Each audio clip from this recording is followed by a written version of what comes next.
So as part of the As Good As Gold Women video series, Margette, thank you again for talking to me now. I'd like to explore a little deeper around, I guess, the emotional and the empowerment, particularly through the mindset of us as women. Yes.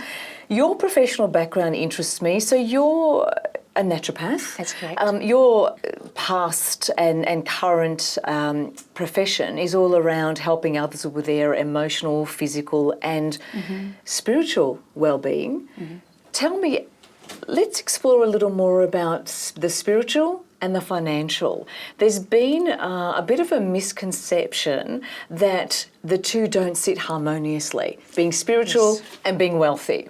Absolutely, and that's been going on thousands of years, Thousands. where people have been denied wealth, meaning that you can't go to heaven or ascend if you are going to be greedy or focus in wealth. And so unfortunately, people have taken that literally. It's been misinformation, because my spiritual understanding is when I look in nature and in the universe, there's an abundance of everything. Absolutely. And also, there's a lot of ancient scriptures and books and references, spiritual books that refer to the fact that we are deserving to have everything provided for us. So we shouldn't be in lacking. And unfortunately, some of the man-made beliefs and laws have deprived humanity of their basic needs. So therefore, the finances have come into a point of survival, as opposed to the finances supporting the creativity, the growth and expansions of humanity. And to dismantle those deep-seated beliefs is challenging at times, because at some level we do inherit from our ancestors not only the physical appearances but the beliefs. So when you're looking at thousands of years of oppression to humanity with regards to the freedom of the basics being provided plus the extra, you're looking at dismantling a lot. Absolutely. Together with the struggles of what's happened over the years with regards to war, there's also a few generations of after the war where there was depression, there was a lacking in order. Struggle mentality. Absolutely. Well, in fact, you look at the after World War II. Yes. That in terms of more recently, so in the last century, you had people sewing gold and silver coins in hems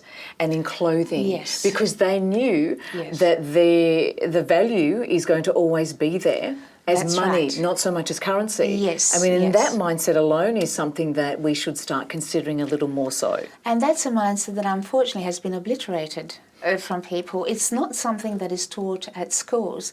I believe for societies to change and for true abundance and wealth to be experienced in the richness not only in finances but in life, it's something that really needs to be addressed even for teenage children at school. We have literally walked away very far from the mindset that we do need to save.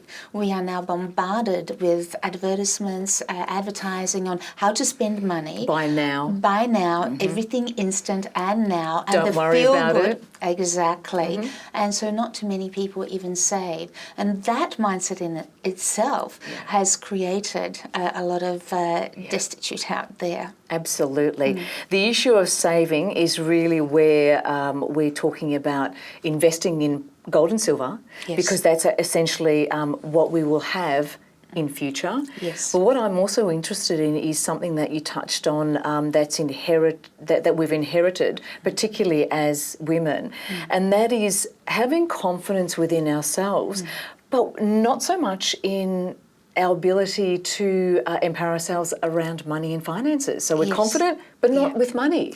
Yes, and I think that goes back several generations. Subconscious patterns? Subconscious patterns, programs that the men have got the power, the wealth, and they take care of all of that, while the women are the nurturers of the home. And with the education system, you look at probably only 20, 30 years ago, and you wouldn't have women even studying law or studying any high-paid profession. So it was just on the lower end of it. So women never even learned to manage money, and I'm sure still to this day a lot of women don't even know the finances of what's going on in a household because they leave it to their man. Or there's the millennials, if you like, that's the instant gratification mindset That's correct. as well. Yes, yes. So there's a lot of work that we have done, but there's a lot more to achieve. And I'm sure Yes. you'd agree with that. Yes. If I just asked you one final thing, Majette, what would your advice be to a younger woman now in terms of saving? I think the most important thing to do is start to read and start to research and take an interest in things that are going to matter in your life. Read about the relationship so you can form trusting relationship, and know that when you're in a relationship, you need to secure your own financial stability because you never know where the relationship is going to go. Together with associating with people that have got a longer term vision, because as younger people and the younger generation now, they only have a very short-term vision, and your finances need to be set up for the longer term. So as young women, or women in general, Yes. maybe investing personally, privately, in a little bit Yes. of gold and silver? Absolutely. Recommend? Even if you can put aside $10 a week, and at the end of the month you can buy a coin or two. That is a start, and it's incredible when you have the right intent how everything starts to multiply very quickly. But you've got to start somewhere, and starting small, as we all know, taking small step leads to bigger ones down the track. That is really great advice. Thank you so much for contributing. It's Thank been you. an absolute pleasure speaking Thank with you. you. Pleasure's been mine. Thank you.